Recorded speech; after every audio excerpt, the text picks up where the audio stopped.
Hello, testing. Testing, testing. Hello, testing, 1, 2. How's it going? Hey everyone, this is Nate and this is the Nader Tater channel. Alright, today we're going to talk about this budget-friendly video doorbell camera.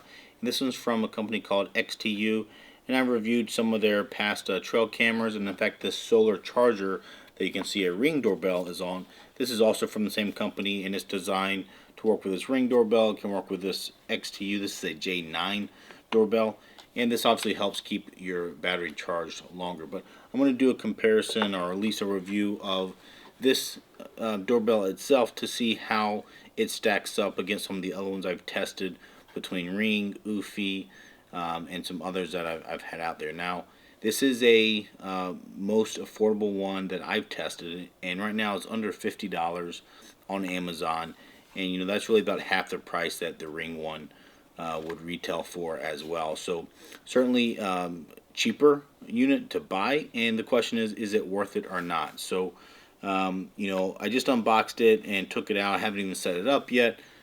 To release the camera itself from the casing, there's a button in here that you basically press to disengage the camera from the mount. And so the mount, the first downside, or a place where I see the cost cutting, is they only give you this single mount. You know, there are no adjustments for the angle or tilt that typically come in, at least the other cameras that I've had. You can buy them optionally separately, but they don't come included with the camera from the get-go. So that could be a downside depending on how your camera, door, or whatnot is set up. So on the side here we can see there is a access panel for a micro USB. That's how you charge the unit. So you bring the camera inside, you plug it in, charge it up. There's a reset button, and then there's also a SD card slot right here for a micro SD, and that's how you can store stuff on the SD card, or you can do their cloud storage with them. It connects to your 2.4 gigahertz Wi-Fi to connect. They obviously have an app that works with it, and there also comes with a chime unit to go inside your house. Now, this is another place where honestly I'm not too happy about it. I haven't even used it yet, but I'm going to be biased here. And it's only battery power. So they do include 3 AAA batteries, which is nice they include them. But I really don't want my chime to be battery powered inside the house. Every other one that I know of, you plug it into a wall outlet, and typically it actually just sits on the wall outlet there, which I think is actually a pretty convenient way to have a chime set up. Or I would like to see a micro USB port or something on here that I can even use one of my existing chargers with it to keep it charged, because you know, it's just another thing of batteries that I have to worry about charging up. So we'll test it out. It does have a couple kind of unique features with volume right here on the side. It has a ringtone on the side, so I think you can pick from 4 different ringtones with it. So that's basically what comes in it. It does give you the USB cable, which really has very little value to me, and then it gives you your mounting screws, and it gives you 3 pieces of adhesive tape, you know, basically double-sided sticky tape. If you wanted to stick this on these little shiny spots onto the wall instead of screwing it, you can do that.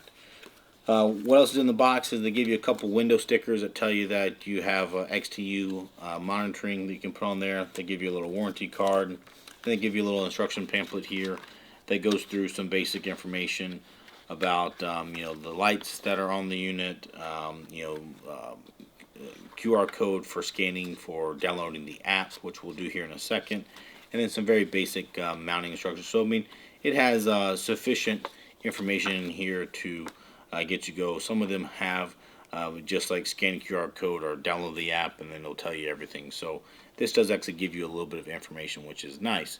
But let's go into the actual app and the setup and see how it does. Okay, so the app that you download to go with it is called Cloud Dot. At least that's how I think you say it. So I just downloaded that. I will open that up, and we will try to get this guy set up real fast. Alright, so now I did have to create a quick account, but it's actually very easy. All you have to do is give it an email address and then a password, and it lets you create an account. No other information, no phone numbers, addresses, or whatnot. So let me click Add a Device. We're going to do a smart doorbell here. Alright, so now we press this button here.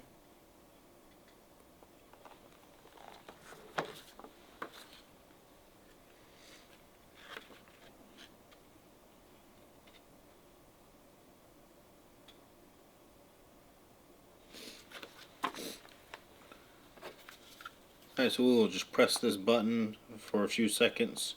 Get my red LED light on. Okay.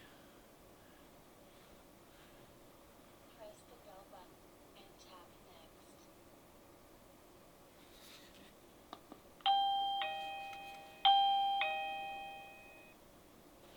Alright, so you pick a 2.4 gigahertz Wi-Fi.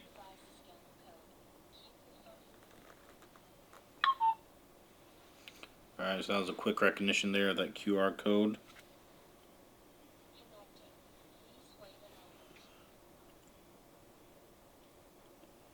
Okay, so that was actually a really quick setup that was quite smooth. So I'm actually pretty happy with that. Alright, so now it wants me to actually put the camera where I want to have it so that it can give me diagnostics, but I'm not going to do that. Alright, so let's, it likes the Wi-Fi down here at least. Gives you a little bit of tips there. We'll call this the door. Okay, so the one thing I really do like about this is most of these devices do not have true full duplex two-way audio. You'll see all of them say they have two-way audio, but it's a half duplex, which means you can only be either sending the sound to the camera or receiving the sound. So you can't both talk and listen at the same time, which can be annoying, especially with like delays that you typically get with these of a second or two. But this one actually does allow full duplex talking, which I'm actually pretty surprised by. But here in this app, if I hit the intercom button, it has listening and playing at the same time. So the other thing that's really unique about this is for the intercom, they have options for you. So it's hard for me to talk during it because the sound interferes, but you know, in there they actually have a clown sound and a uncle, so that's a a digitizer for your voice, so it makes your voice distorted, which is kind of funny. They have it. I think it's kind of neat. Alright, so then we have siren, we have record, which this record stuff is for local onto your like phone or tablet that you're looking at it from. Obviously take a screenshot if you want to take a picture or something.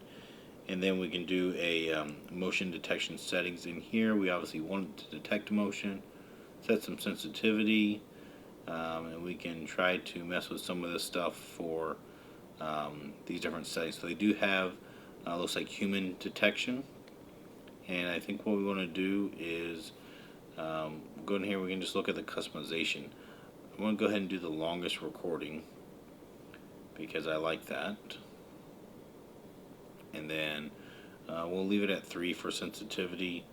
Here's the alert plan, so you can add a time period where it will give you an alert. Our device will trigger an alarm during the event. So this would be, it would sound a audible alarm there if it detected the event. And then here you can set up a zone. So let's see, this one looks like, okay, yeah, so it gives you these squares. So not the worst option out there. I've seen some of them only allow you to do like a square that you can resize, and then some of them, like I think Ring and Eufy, allow you to actually draw a shape, and then this one lets you pick different size squares. So not infinitely adjustable, but fairly adjustable here. So let's go ahead and erase all these so that we are just looking at all of the view. Alright, so real quick, here's a few settings that they have. You can do location management, might not automatically picked up the correct time zone. You can also do things like anti-flicker setting for that's the frequency at which its aperture is recording from. And then the sound settings here is you can have it enable or disable the speaker and microphone. Looks like these are all good settings at default there for me. For chime settings, I haven't set up this chime yet, but let's go ahead and do that. Alright, so for the chime I put the batteries in, then I press the settings button once, the red light blinks, I press this doorbell, and then there we go. You can see the chime's going off, my tablet's also going off. Chime here has a couple different settings here. So one is the doorbell tone.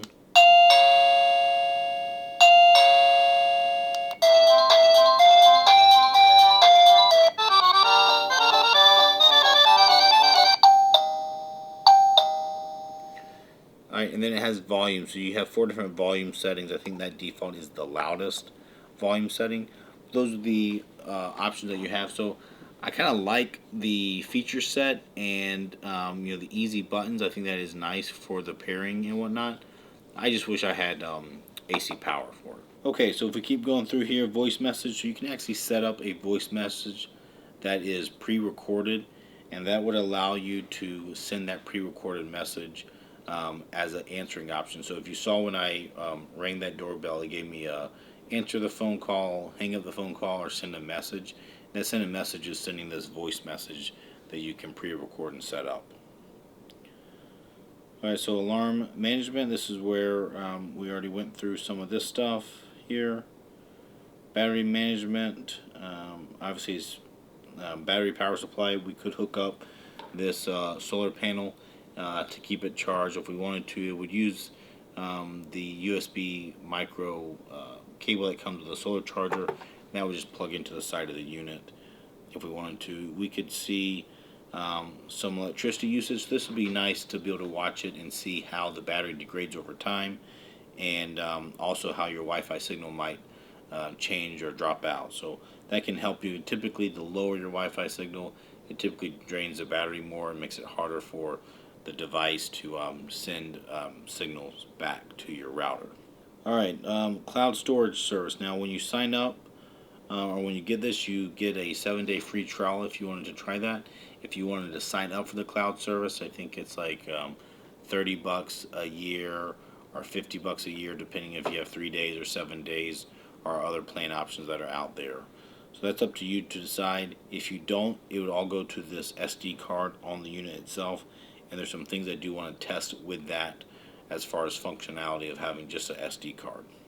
Alright, well, let's set it up and let it do a little bit of testing for a few days and see how it does.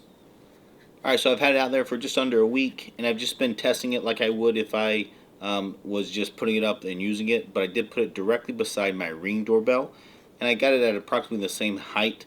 I did not have the same angle because I did not want to fake angles or anything that doesn't come with them. I'm testing the unit as it comes stock. My Ring doorbell is on one of the included angles. I think it's like a 15-degree angle. That does give it a better view. But also you'll notice, I'll put the videos up side by side for you in a second here. You'll notice the Ring doorbell has a fisheye, right, which is that really wide angle for both up, down, and left to right. And that's both good and bad. I mean, it actually hurts your resolution as far as if you're trying to pick a face out or whatnot. But this one certainly does not have as big of a fisheye lens, and so you can't see as much as my front porch, or even as much outside of the porch area. Alright, so here is the home page of the app when you open it up, and it gives you obviously a little thumbnail there of a past view of the doorbell. And then you can go into the settings, you can go to other devices. This is the only device I have in this app, so that's why it's the only one that shows. But at the bottom you can see the messages icon with a little red dot, and that tells me that I have some missed alerts. So I can click on that as one way to see them.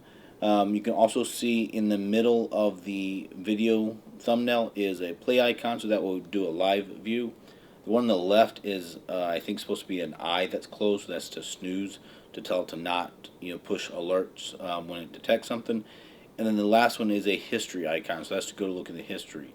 So this is where honestly I'm a little bit confused with the different options you have of how to view some of this stuff. So if I hit the history icon, then it's going to connect to the doorbell there, and this is the history from today. And so this one here is showing a false trigger of the sun that's beaming directly into the camera's eyes, and therefore it's it triggered it to do some little false detections there. You can see each of those in the green there on the timeline. You can scroll through these to see those different detections, but then I can also go to the calendar thing, and all of these bolded dates are dates that it has detection events on there. So that's one way you can go through these and view these.